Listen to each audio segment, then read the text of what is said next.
예, 여러분 안녕하세요. 최백은의 이게 경제다 22회 시작하겠습니다. 저는 최백은 교수이고요. 물론 오늘 제가 꺼낸 주제는 아마 여러분 뉴스를 통해서 주말 사이에 접했던 뉴스인데요. 이거 제가 내일 아침에 뉴스 공장에서 해석을 할 주제입니다. 근데 여러분 앞에서 제일 먼저 지금 소개하는 내용입니다. 우리가 이제 유엔에서 웅쿠타트라는 게 이제 유엔 산하에 있는 하나의 기구죠. 유엔 산하에 있는 정부간 기구인데, 이 유엔에서 이제 한국이 공식적으로 선진국으로 이제 분류가 됐다는 거. 근데 우리 선진국이 된 거 새삼스러운 얘기냐? 이렇게 얘기하실 분들 많잖아요. 맞아요. 대한민국은 사실상 선진국으로 분류가 되었습니다. 예를 들면 이제 IMF라든가 OECD 같은 나라들에서요 이미 분류가 됐는데 유엔에서 그거를 그냥 사후 승인한 거 아니냐 이럴 정도로 생각할 수 있는데 그 이상의 의미를 갖고 있습니다. 그 이상의 의미를 갖고 있는데요. 여러분들이 웅크타트에 대해서 잠깐 좀 이제 우리가 공부할 필요가 있는데요. 웅쿠타트라는 것은요. 웅쿠타트라는 것은 이게 뭐냐면은 유엔 밑에 있는 그러니까 우리가 이제 소위 말해서 국제무역개발위원회인데요. 우리가 2차 세계대전 이후에 소위 이제 유엔을 중심으로 세계의 소위 말해서 질서는 구성이 되어졌잖아요.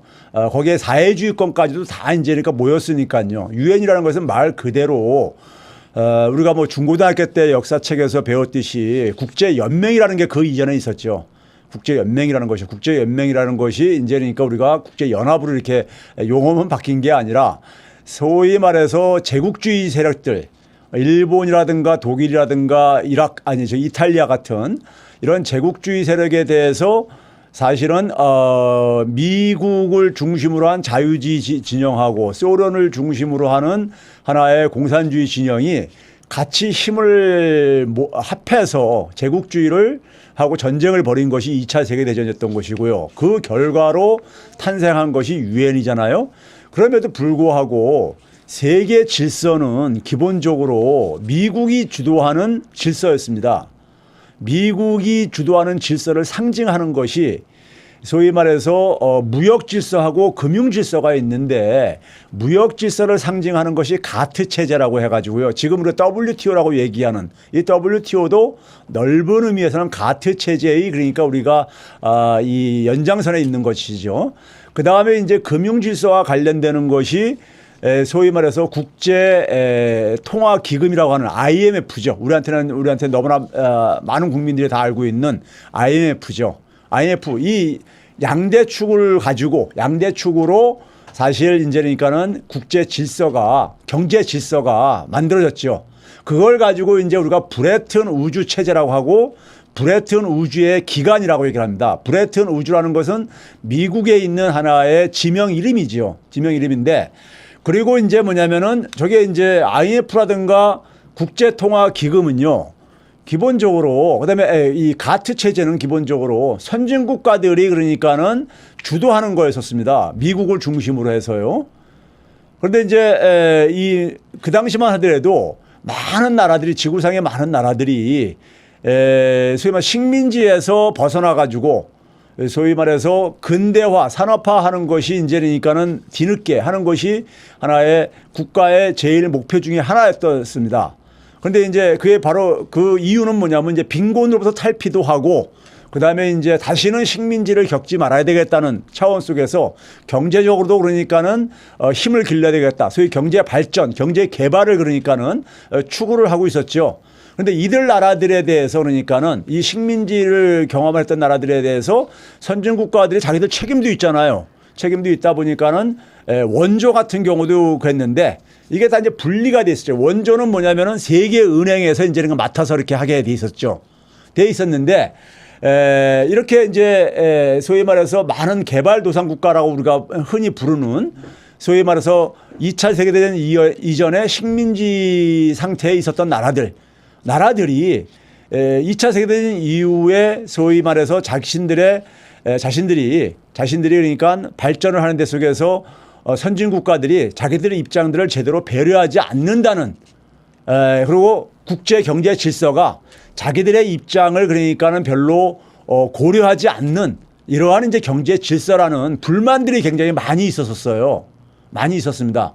그래서 이 불만들에 대해서 개도국들끼리 그러니까 이제 소위 말해서 힘을 좀 모아야 되겠다 해가지고 그 본격적인 움직임이 시작된 게 1955년에 우리가 반둥회의라고 있습니다. 반둥은 인도네시아의 지명 이름 중에 하나인데요. 인도네시아 반둥이라는 곳에서 소위 우리가 이제 지금 연령이 좀 이제 많으신 분들은 기억할 용어이고 젊으신 분들은 좀 낯선 용어일 텐데요.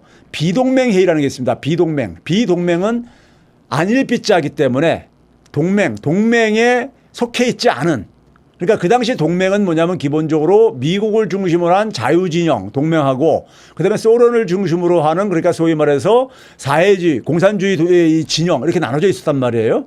근데 양 진영에 서로가 이 가입을 거부하는, 소위 말해서 독립적인, 그러니까 자주노선을 추구하는 이런 국가들을 이제 모임체가 소위 말해서 이제 비동맹 국가, 소위 제3세계 뭐 이렇게들 이제 얘기를 했던 건데, 그 모임이 1955년에 본격적으로 결성이 되어집니다. 근데 이들 나라들이 주로 이제 어디에 있냐면은 아시아하고 아프리카에 주로 있는 나라들이죠. 과거에 이제 그러니까 서구가 이제 그러니까 우리가 제국주의 팽창을 했을 때 주로 식민지로 삼았던 나라들이 아프리카하고 아시아에 있는 나라들이잖아요. 그래서 아시아의 23개국, 아프리카의 6개 국가, 즉 29개 국가가 인도네시아 반둥에서 모여가지고 이들 나라들이 대개 이제 그러니까 인구의 55%, 전 세계 인구의 55%를 차지하고 있었지만은 세계 경제에 있어서 소득은, 그러니까 경제력은 한 8%에 불과할 정도로 굉장히, 그러니까 우리가 이게 소위 비대칭적이었었죠. 굉장히 가난한 이제 이런 입장이었었죠. 왜? 식민지 상태에 오랫동안 처해 있었기 때문에요. 이런 나라들이 소위 말해서 이제 반제국주의 이제 기치 아래서 같이, 그러니까 우리가 힘을 모으자. 힘이 없는 사람은 결국은 뭐냐면 힘을 모아야 되는 거잖아요. 그렇죠? 그래서 이제 그걸 만든 게 비동맹회의입니다. 비동맹회의요. 그래서 여기서 이제 그러니까는 이 소위 말해서 식민지 경험을 겪었던 나라들이 다시는, 그러니까 제국주의에 그 종속되지 않기 위해서는 경제 발전을 제대로 해야 되고, 그래서 종속적인 발전이 아니라 자주적인 발전을 해야 되고 그러는데, 이런 데서 이런 목표를 같이 공동으로 추구하자는 이런 취지 아래서 비동맹 회의가 결성되집니다.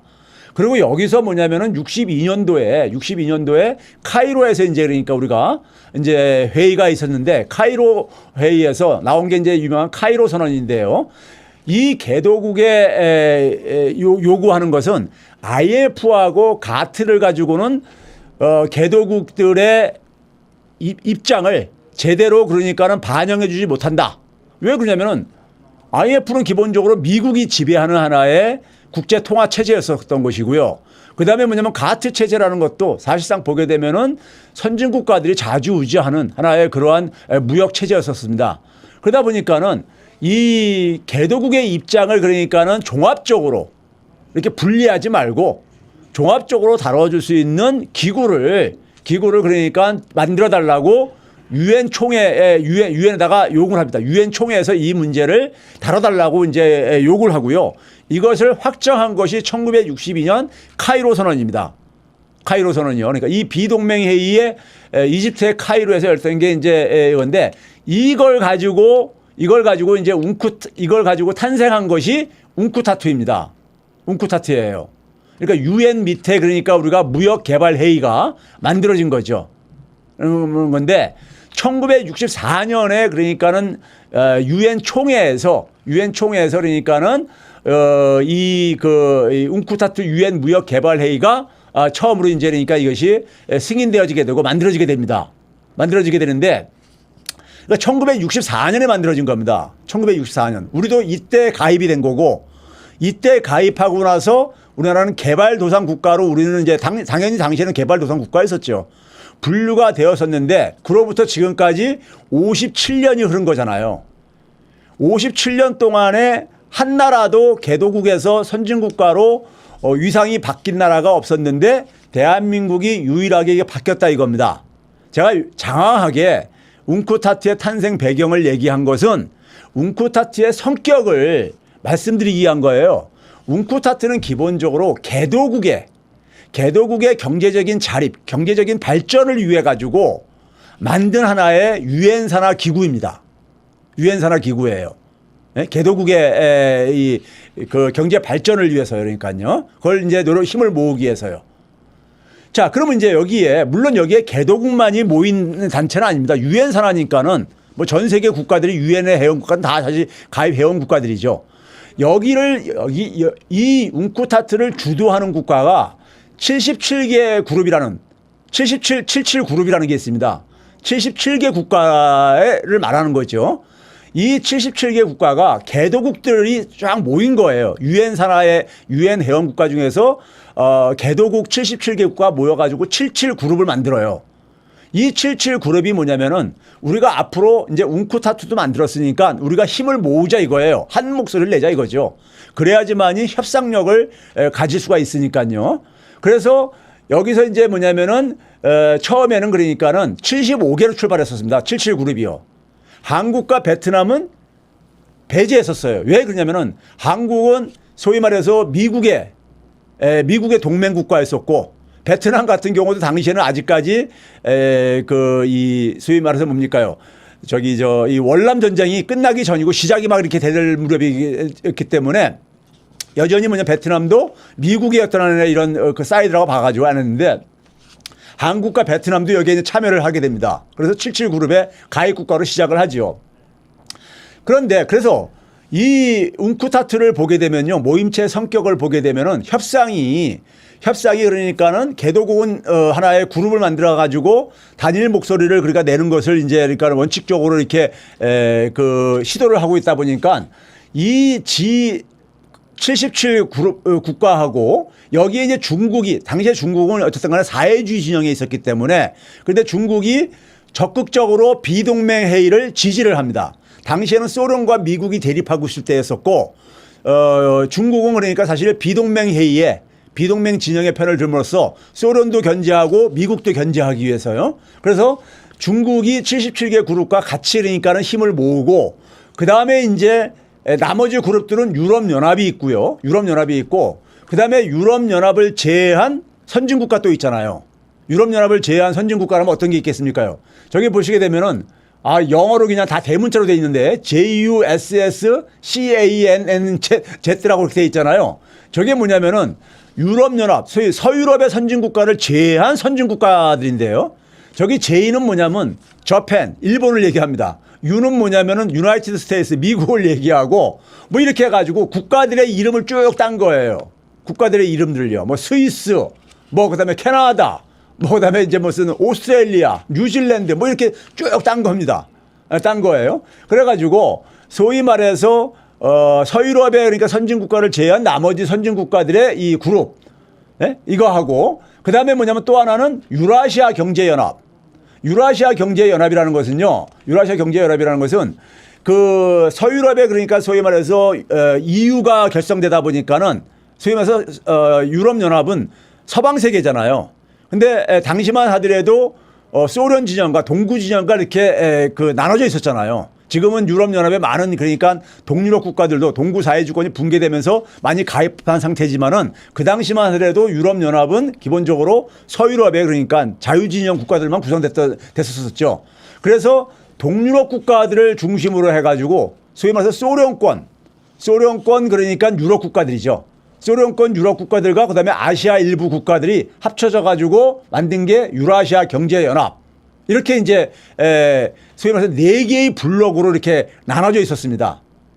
나눠져 있었는데 한국은 그러니까는 1996년에 OECD에 가입을 하면서 더 이상 그러니까는 OECD는 선진국가 모임으로 돼 있잖아요. 그러다 보니까 77그룹에서 탈퇴를 하고 바로 저기 그 유럽 EU를 제외한 나머지 선진국가 모임인 JUSSCL 긴 여기에 그러니까 참여해서 활동을 해왔습니다. 활동을 해왔었는데 그래서 여기에 이제 그러니까 소위 말해서 A그룹이 개도국들의 모임인 것이고요. 선진국가들이 B그룹인데 B그룹이고 C그룹은 그러니까 이제 소위 말해서 이것도 개도국인데 지역별 좀 지역별로 나눴던 거죠. 그런데 우리가 이 그 B 그룹으로 이제 우리가 B 그룹으로 이번에 이제 그러니까 옮겨왔다는 얘기인 겁니다. 옮겨왔다는 것인데, 자, 웅크타트는요 기본적으로 아까도 얘기했듯이 개도국을 위해서 만든 겁니다. 개도국들이 자기들한테 도움되는, 실질적으로 도움이 되는, 그러니까는 도움이 되는 국제 기구를 하나 만들어 달라, 이렇게 요구를 했던 거죠. 요구를 했던 겁니다. 요구를 해가지고 이 웅크타트는요 유엔 산하에 있는 공식적인 기구입니다. 그래서 웅크타트에서 회의를 하게 되면 유엔 총회하고 유엔 총회의 경제사회위원회에다가 보고를 하게 돼 있습니다. 그 결정 사항을요. 네? 그렇기 때문에 이 웅크타트는 굉장히 그러니까는 소위 말해서 유엔의 합법적이고 소위 말해서 하나의 제도입니다. 유엔의 제도인 거죠. 근데 이 목적이 뭐냐면 개도국의 빈곤 해결입니다. 개도국들의 경제 발전이 핵심적인 목표인 거예요. 그러니까 이건 선진국가들의 저거를 위한 게 아닙니다. 이익을 위한 게 아니에요. 그런데 거기에 선진국들이 해야 될 역할들이 있는 거죠. 개도국들의 빈곤을 해결하기 위해서요. 그렇죠? 여기에 회원국가가 지금 195개국이라는 얘기는 유엔 회원국가가 다 여기 회원인 거예요. 그러니까 당연히 유엔 산하의 기구니까요. 그렇죠? 그래서 여기에서 다양한 걸 다룹니다. 개도국에 그러니까는 경제적인 발전을 하려다 보니까 무역도 하고, 그다음에 원조도 좀 받아야 될 것이고, 금융 기술 모든 측면을 다 여기서 이제 정책을 만들어 가지고 유엔 총회에서 이제 그러니까는 이걸 보고를 하고 여기서 그러니까 결정이 되게 되면 3분의 2 이상이 그러니까 합의를 하게 되면요, 사실상 그게 이제 그러니까 국제사회 속에서 하나의 규칙으로서 이제 그러니까 우리가 합의안으로서 이게 추진이 되는 겁니다. 그런데 웅크타트에서 이걸 이제 그러니까 합의를 이뤄내는 데 속에서 개도국이 절대적으로 많긴 하지만은 선진국가들의 협조가, 적극적인 협조가 사실은 전제 조건이 될 수밖에 없잖아요. 근데 선진국가들이 자국의 이익을 위해 가지고 적극적으로 사실 안 한다고요. 그러니까 이제 원조 정도를 그러니까 이렇게 해오고 그랬던 거예요. 그리고 이제 무역에 있어서도 좀 이제 그러니까 관세적인 특혜라든가 이런 거를 이제 좀 부여해 줬는데, 근데 이제 이 개도국들이 그 정도 가지고는 우리의 문제가 해결 안 된다, 이렇게 보는 거죠. 자기들한테는 그러니까 고기를 줄 게 아니라 고기를 잡는 법을 가르쳐 달라 이거죠. 고기를 잡는 능력을 그러니까 자기들은 필요하다 이거죠. 그래가지고 개도국들의 기본적인 그러니까 우리가 생산 능력을 확충해야 되고, 생산 능력을 확충하려면은 기본적으로 기술을 이전해 달라. 기술을 이전해 주고, 그 다음에 개도국들이 그러니까 주로 이제 경제력이 약하다 보니까는 금융위기에도 쉽게 타격을 받을 수 있고 그러는데, 타격을 받을 수 있는데, 이런 문제들이 그러니까는 이런 문제들을 좀 고려해 주지 않으면은 지금 세계화를 그냥 추진하는 데 속에서는 자기들한테 별로 도움이 안 된다 이거예요. 자기들한테 별로요. 그래서 이제 이런 부분에 대한 주로 이제 그러니까는 욕구가 굉장히 강한 하나의 유엔 산하의 기구입니다. 그런데 여기서 이제 올해 이제 회의가 68자 무역개발 이사회 회의에서요. 이사회에서 마지막 날에 7월 2일이죠. 지난주 이제 금요일에 회의에서 제네바에서 열렸는데, 소위 말해서 의견 일치를 본 겁니다. 대한민국을 우리가 선진국 지위로 변경을 했는데, 사실 이건 우리나라가 스스로 요청을 한 겁니다. 우리나라 지위를 변경해달라고 요청을 했어요. 이건 국내에 잘 보도가 안 돼 있는데, 이미 그러니까 6월 22일 날 대한민국은 이미 OECD 회원국가 중에서 여섯 번째로 그러니까는 이 원조를 많이 하는 나라이다. 원조를 많이 하는 나라이고, 그다음에 무역을 통해서 성장한 나라로서 대한민국은 명실공히 이제는 그러니까 더 이상 개도국이라고 할 수가 없다. 원조를 많이 하는 나라니까요. 원조를. 여기에 대해서 그러니까 대부분 회원국가들이 반대할 적이 없었던 거예요. 반대할 없었던 것이죠. 그래서 웅크타트가 지금 뭐냐면 현재 아시아 아프리카로의 개도국으로 구성된 A그룹하고 선진국 그룹인 B그룹하고 중남미 국가들로 구성된 C그룹하고 그다음에 러시아하고 동구권으로 구성된 D그룹이 있는데 4개 그룹으로 되어 있는데 B그룹에 선진국가들이 31개 국가가 모여 있었어요. 근데 우리나라가 여기로 이제 그러니까 지위가 변경되면서 B그룹이 32개 국가가 된 거죠. 그러니까 유엔을 그러니까 전체 4개 그룹으로 나눈 거예요. 유엔의 회원 국가를요. 예? 아시아와 아프리카의 개도국, 개발도상 국가. 그다음에 중남미 개발도상 국가가 있잖아요. 그리고 과거 소련 동구권에 있었던 소위 말해서 이 개발도상 국가들. 그리고 나머지 선진 국가들 32개 국가 이렇게 했는데 우리나라가 유엔의 회원국을 모두를 대상으로 하는 데 있어서 선진국으로 지위가 변경된 겁니다. 근데 이 선진국 지위 변경 자체보다도 더 중요한 것은 내용에 있습니다. 내용이 뭐냐면은 한 가지 먼저 내용을 소개를 할게요. 예.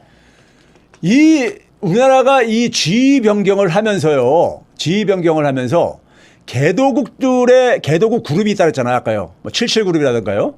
여기를 대표를 누가 하고 있냐면 지금 파키스탄이 하고 있습니다. 파키스탄이. 이건 뭐 자기들끼리 뽑는 거죠.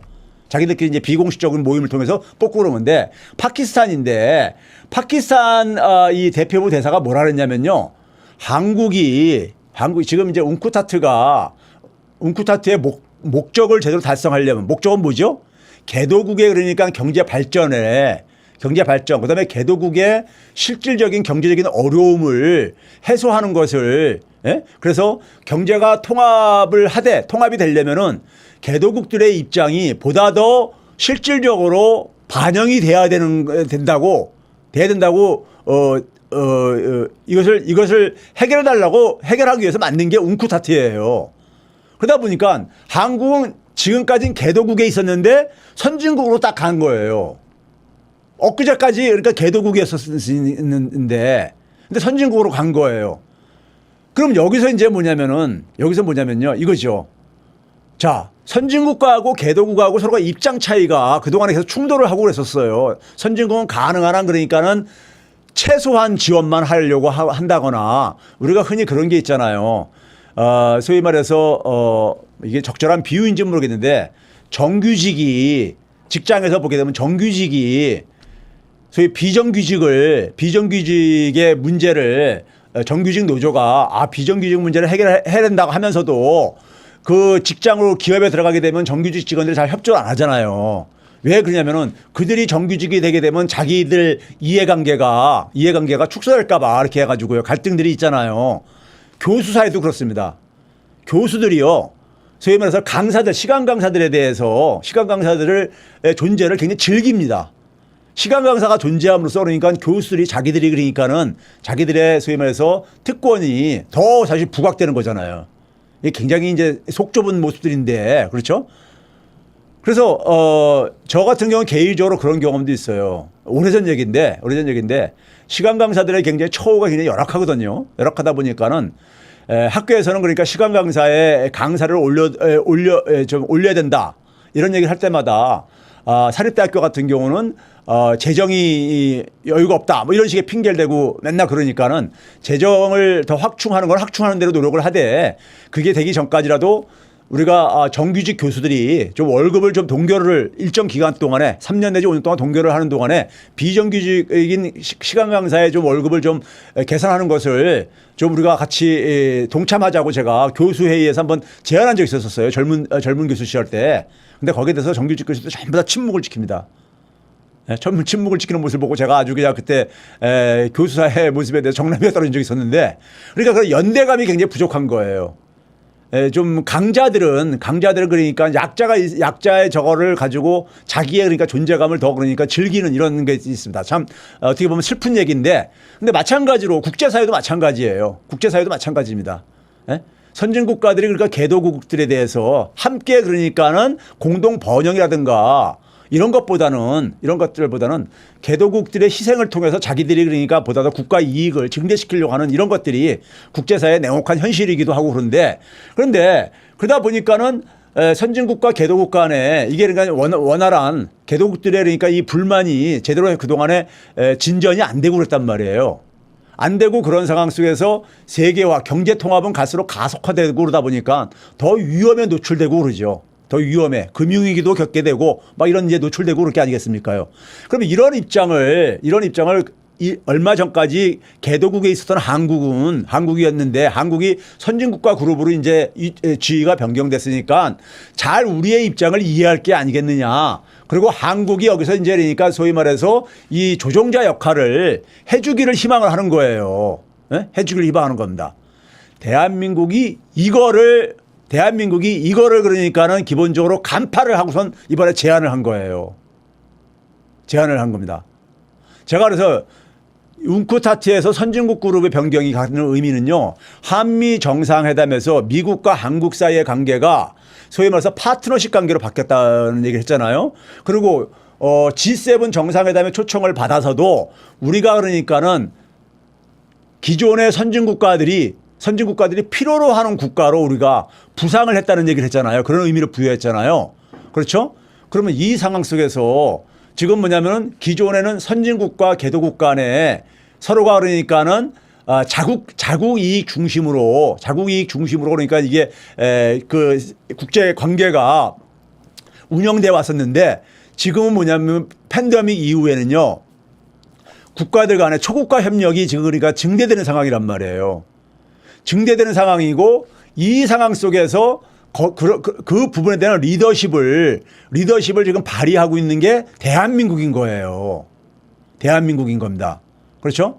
대한민국이 그러니까는 어떻게 보게 되면은 선진국 기존의 전통적인 선진국가들도 대한민국이 필요로 하는 국가가 됐고 그리고 대한민국은 명실상부하게 현실적으로 개도국들도 인정하는 그러니까 선진국가가 됐고요. 그러다 보니까는 그런데 대한민국이 선진국가로 갔다고 해서 전통적인 선진국가들처럼 자국 이익만 생각하지 말고 개도국의 입장을 좀 그러니까는 입장도 좀 고려해 주는 그러한 소위 말해서 리더 역할을 좀 해달라는 거예요. 중재자 역할, 조종자 역할을요. 예? 대한민국한테 그러니까는 개도국과 선진국 간에 소위 말해서 호혜적인 그러니까는 서로가 이 관계, 호혜적인 관계를 진전시킬 수 있도록 그 조종자 역할, 중재자 역할을 요청을 한 겁니다. 우리나라는 그거를 그러니까 그런 필요성이 증대되는 상황을 활용을 해가지고 우리가 선진국으로 지위를 우리를 바꿔달라고 정식으로 요청을 한 거고요. 의제로서요. 예? 그게 받아들여진 거고요. 그러니까 그럼 대한민국이 지금까지는 그러한 것을 얘기를 안 하다가 왜 이번에 그랬느냐? 이게 지금 뭐냐면은 팬데믹 이후에 변화된 상황인 겁니다. 대한민국의 위상 변화가 여기서도 그대로 나타나고 있는 거예요. 팬데믹 이후에. 팬데믹 전으로 그러니까 대한민국의 위상은 하나의 커다란 전환점을 맞고 있는 겁니다. 지금요. 팬데믹 전으로요. 미국이 왜 그러니까 한국과 파트너십을 이렇게 했습니까? 예? 소위 말해서 글로벌 백신 파트너십을 구청하자 했고 그다음에 한국한테 뭐냐면은 소위 말해서 반도체하고 그다음에 자동차 배터리 분야에서 협력을 하자 이렇게 했던 건 뭡니까? 미국이 혼자 해결할 수 없으니까 한국한테 손을 벌린 거고 파트너가 돼달라고 그렇게 한 거 아니에요. G7 정상회담에서도 초청받아 가지고 G7 국가들이 왜 한국하고 문재인 대통령하고 정상회담을 그렇게 진행을 했습니까? 유럽 국가들도 한국이 필요로 하는 국가인 거예요. 자신들한테요. 예? 그렇죠? 자, 그런 점에서 대한민국의 그러니까 지금 이 리더십을 그러니까는 선진 국가들도 지금 그러니까는 필요로 하는 것이고요. 개도국들은 당연히 엊그제까지 자신들하고 같은 입장에 있었으니까 지위가 자신들의 입장을 너무나도 잘 알고 있는 나라고 또 대한민국은 뭐냐면은 국제적인 연대와 협력을 계속 강조를 해왔잖아요. 문재인 대통령이 지난해 그래서 제가 볼 때는 굉장히 중요한 화두를 던졌다고 계속 얘기하는 이유가 팬데믹 상황에서 모두의 자유를 얘기를 했잖아요. 모두의 자유를 얘기한 건 뭡니까? 코로나 팬데믹이라는 것은 모두가 자유롭기 전에는 어느 국가도 어느 한 개인도 자유를 얻을 수 없다. 이거를 갈파하고 국제적인 연대와 협력을 강조한 거 아니에요. 그러니까 모두가 어려워가지고 자국에 떨어진 발등에 떨어진 불만 끌려고들 막 하고 있는데 대한민국만 뭐냐면 국제사회 속에서 이럴수록 우리가 연대를 하고 그다음에 협력을 하겠다. 예? 백신도 그러니까는 우리가 서로가 기술 지원도 하고 서로가 생산 지원도 하겠다. 우리는 이렇게 나간 거예요. 예? 모두가 자기 자국의 입장만 지금 막 거기에 집중하고 거기에 집중만 하기도 바빠 죽겠는데 대한민국만 작년에 뭐냐면은 이걸 그러니까는 국제사회가 연대를 하고 협력을 해야 된다 이런 얘기를 한 거예요. 이게 지금 작동되고 있는 거예요. 이게 지금 새로운 리더십을 지금 그러니까 국제관계 속에서 새로운 그러니까 우리가 리더십을 보여주게 된 거예요. 리더십을. 그러면 이 리더십이 어디서 나온 거냐? K방역에서 나온 거잖아요. K방역의 성공에서요. K방역은요, 제가 여러 번 얘기했지만은 우리나라처럼 개방적인 경제국가, 이런 그 경제 규모가 큰 나라에서 개방성을 유지하면서 방역에 성공한 나라. 이게 K방역의 핵심입니다. 그러면 이게 성공하기 위해서는 결정적인 게 뭐였었어요? 모든 시민들의 자발적인 협력이 절대적인 조건이었었죠. 그렇죠? 모든 시민들이 마스크 쓰고 모임 자제하고 이게 K방역의 성공 요인인데 모든 시민들이 그렇게 자발적인 협력이 가능했던 건 뭐냐? 저는 그게 바로 대한민국의 민주주의의 힘인 거예요. 시민의식, 높은 시민의식이요. 높은 시민의식. 그 높은 시민의식의 주인공이 누구냐? 촛불 시민인 거예요. 대한민국에 제가 그래서 가장 최고의 자산은 뭐냐면 제가 촛불 시민이라고 얘기하는 이유가 그런 의미에서 얘기하는 겁니다. 이건 사회과학적인 논리인 거예요. 제가 얘기하는 건요. 촛불 시민은 K민주주의의 그러니까 주역들인 거예요. 예? 5.18 강주부터 싹트기 시작한 대한민국 민주주의가 박근혜 탄핵으로 통해서 완전히 꽃을 피운 겁니다. 예? 대한민국 민주주의가 성장하는 과정 속에서 K 문화가 그러니까는 일찍이 그러니까는 변방에 있다가 중심으로 진입을 한 거고요. 이미 오래전에 그러니까요. 그리고 K 방역으로 나타난 거고 그 K 방역이 국제사회 속에서 새로운 리더십의 발휘를 새로운 리더로서 역할을 하게 지금 보여주고 있는 겁니다. 웅쿠타트는 바로 그러한 의미를 가지고 있는 거예요. 대한민국 정부가 우리가 선진국으로 이제 우리가 지위를 변경하겠다 스스로 제안을 한 거고 이거를 회의에서 다뤄가지고 거기서 통과시킨 거예요. 예? 다른 개도국이나 선진국가들이 다 같이 다 동의를 해가지고 된 거예요. 예? 이게요. 그런 의미에서 자 지금 봐보세요. 웅쿠타트 여러분 홈페이지에 가보세요. 홈페이지에 가면은 지금 웅쿠타트의 최대 현안은 뭐겠습니까? 지금 전 세계 무슨 모든 나라들의 지금 최대 현안은 뭐냐면요. 코비드19 재난이잖아요. 코비드19 재난이잖아요. 홈페이지에 가게 되면요. 가장 최근에 6월 30일 날 그러니까 나온 보고서가 웅쿠타트의 보고서의 제목이 영어로 표시해서 죄송합니다. 그런데 그대로 제가 전달하기 위해서 이게 뭐겠습니까? 세계 경제가 글로벌 경제가 한 4조 달러 이상 그러니까 손실이 일어날 수 있다. 뭐 때문에? 코비드19 충격이 나타나는데 이게 주로 뭐냐면 관광에 그러니까 굉장히 타격을 입힘으로써 4조 달러 이상의 그러니까 손실을 입힐 수가 있다는 이런 보고서가 나왔어요. 나왔는데 문제는 뭐냐면 이러한 경제적인 손실이 특히 뭐냐면 개도국에서 집중될 거라 이거예요. 개도국 나라들 많은 나라들은 경제적인 기반이 산업 기반이 취약하거든요. 그래서 뭐냐면은 소위 말해서 관광에 의존해 가지고도 굉장히 많은 수입을 챙겨야 되는 나라들이 있고 그러는데 더 어렵게 됐다 이거죠. 지금 뭐냐면 코비드19 재난에 대해서 유일하게 우리가 대응할 수 있는 게 뭐냐면은 다른 나라들은 백신 접종인 거예요. 백신 접종이요. 근데 백신 접종률이 너무 지금 그러니까 양극화가 벌어지고 있잖아요. 선진 국가들은 그래도 상당히 그러니까 백신 접종률이 막 60%까지 막 이렇게 70%까지 이렇게 막 접종률이 진척되고 있는 반면에 개도국 같은 경우는 지금 극단적으로 1%도 안 되는 이런 나라들도 있고요. 그렇죠? 그러다 보니까는 이런 비대칭적으로 진행되면서 개도국들이 특히 어렵다 이거예요. 이 어려운 상황 속에서 지금 리더십을 발휘하는 게 누구냐? 대한민국인 거죠.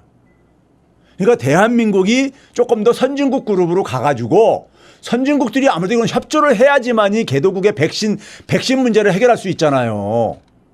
이게 한미 정상회담에서 글로벌 백신 파트너십 구축과 동일선상에 있는 거예요. 미국이 그때 왜 한국하고 글로벌 백신 파트너십을 만들자고 했어요?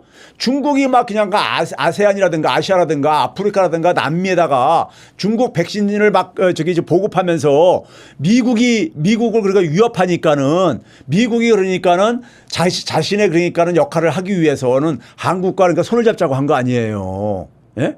한국의 백신 역량, 한국의 K 방역의 역량을 이게 방역에 있어서는 모범 국가니까요. 그러니까 전 세계가 인정하는 나라인 거예요. 대한민국은요. 이 백신, 이 방역과 백신에 있어서는요.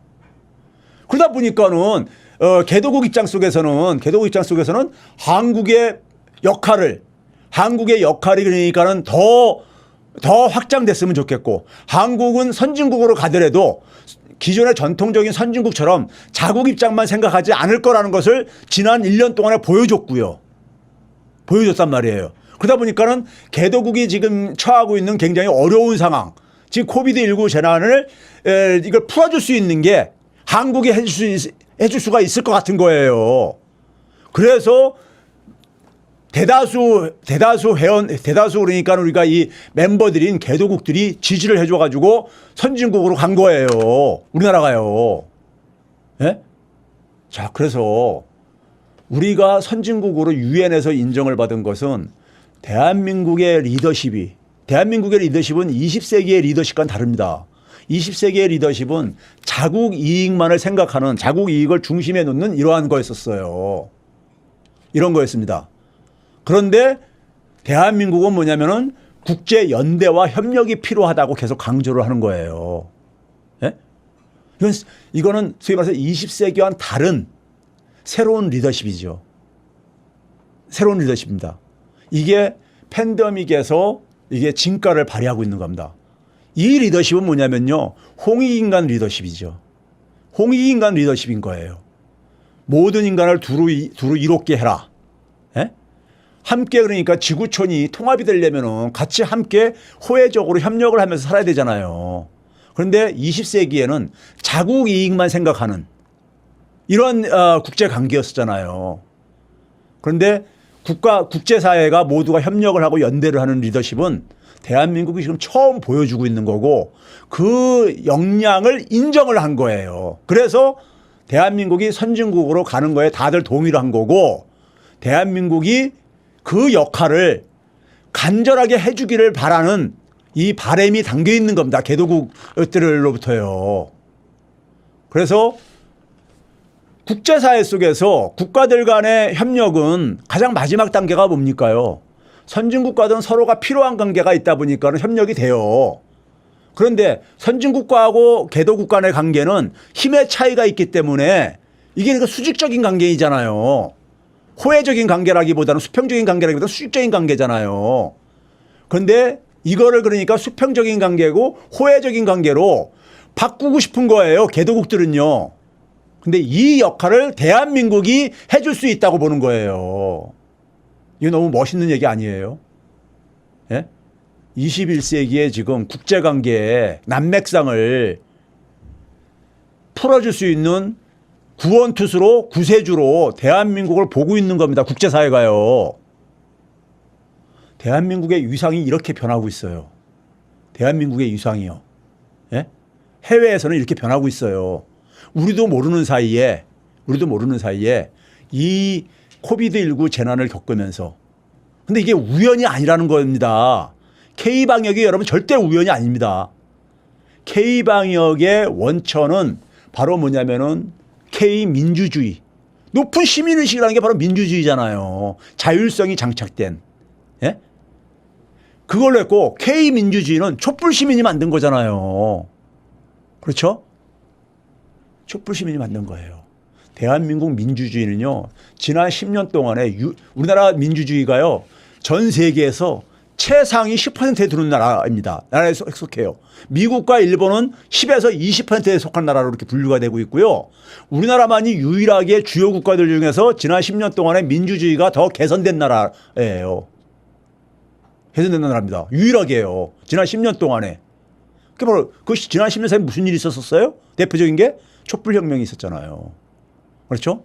촛불 시민들 자긍심을 가져도 됩니다. 촛불 시민들이요. 저는 대한민국의 가장 위대한 자산은 뭐냐? 저는 촛불 시민이라고 보는 사람입니다. 촛불 시민이요. 촛불 시민이 힘을 모아서 4기 민주정부를 만들어야 되는 거예요. 이걸 다시 역사를 후퇴시킬 수는 없는 거잖아요. 부패 세력한테 내줄 수는 없는 거잖아요. 예? 촛불 시민은 절대로 분열돼서는 안 됩니다. 촛불 시민은 서로가 우리가 지금 민주당 지금 당내 경선이 지금 이러는데 여기서 치열하게 토론할 수 있어요. 토론할 수 있고 누가 더 그러니까 보다 나은 그러니까 대안을 제시하냐. 경쟁을 할 수 있습니다. 그렇지만은 끝나고 나면 촛불 시민은 다시 손을 잡고 마주 잡고 4기 민주정부를 만들어야 되고요. 4기 민주정부를 어떤 정부에 되느냐? 촛불 개혁, 촛불 시민이 요구하는 개혁을 그러니까 완수할 후보들로 그러니까 우리가 힘을 모아줘야 되는 겁니다. 그렇잖아요. 촛불 개혁을 가장 잘할 수 있는 후보. 이거를 촛불 시민들이 또 한번 기적을 만들어줘야 되는 겁니다. 저는 촛불 시민들이 단합만 하면 할 수 있다고 생각합니다. 2년 전에 일본이 경제 침략을 해왔을 때 제가 그 당시 믿었던 게 촛불 시민이었어요. 그 당시 제가 그랬잖아요. 뉴스공장 나가서 우리 사회 내부만 단결하면 우리가 완승하는 게임이다. 이런 제가 표현을 썼어요. 정확하게 하나도 틀리지 않고요. 저는 촛불 시민을 믿고 했던 거예요. 촛불 시민을 믿고요. 2년이 지난 지금 많은 사람들이 최 교수 얘기가 정확하게 맞았다. 이런 얘기를 하거든요. 그러면은 그때 그 힘이 어디서 나왔냐? 촛불 시민이 만든 거예요. 촛불 시민이 기적을 만든 겁니다. 세계 경제 규모 3위를 그리고 우리 이제 일본에 대한 열등감 다 없어졌잖아요. 열등감 없었잖아요. 이게 사실은 아베가 경제 침략하기 전에는 우리 소신 마음속에서 인정하기 싫어도 일본에 대한 그러니까 우리 열등감들 많은 국민들이 갖고 있었잖아요. 근데 이걸 엄청난 눈에 보이지 않는 그러니까 이거는 그러니까 엄청난 가치인 겁니다. 돈으로 환산할 수 없는. 그래서 제가 땡큐 아베 3가지 첨에서 아베한테 감사하다 자 이런 얘기 하고 그랬잖아요. 토착외국을 커밍아웃 시켜서 고맙다. 우리나라 경제적으로 그러니까는 경제적으로 소위 말해서 선진국형 산업구조를 갖게 돼서 감사하다. 또 하나는 마지막으로 열등감을 그러니까 열등감을 완전히 없애게 돼서 감사하다. 3가지 측면에서 아베한테 땡큐 고맙다. 제가 이런 얘기 했었잖아요. 예? 이게 그 현실화 됐잖아요. 예? 아베가 경제 침략 안 해왔으면은 이게 가능했겠냐고요. 아베가 경제 침략에 들어온 위기를 이러한 멋진 기회로 전환시킨 게 누구예요? 촛불 시민인 겁니다. 촛불 시민들 자긍심 가져도 됩니다. 세계에 내놓을 수 있는 대한민국의 최고의 상품이에요. 촛불 시민이요. 예? 저는 그래서 촛불 시민이 있기 때문에 대한민국을 굉장히 저는 긍정적으로 전망하는 사람입니다. 예? 여러분들은 영어로 표현한다면요. 여러분들은요. 예? proud of yourself. 예? 자기 자신에 대해서 굉장히 자긍심을 가져도 됩니다. 그럴 만한 충분한 여러분들은 그런 자격이 있습니다. 그래서 이번에도 한번 힘을 모아서 우리 절대 분열돼서 안 됩니다. 부패 세력들이 가장 원하는 게 뭐냐면 이 분열이에요. 파편화입니다. 파편화예요. 예? 아베가 그러니까 촛불 시민의 힘을 몰랐기 때문에 실수를 한 겁니다. 대실수를요. 자, 오늘 이걸로 마치겠습니다. 감사합니다.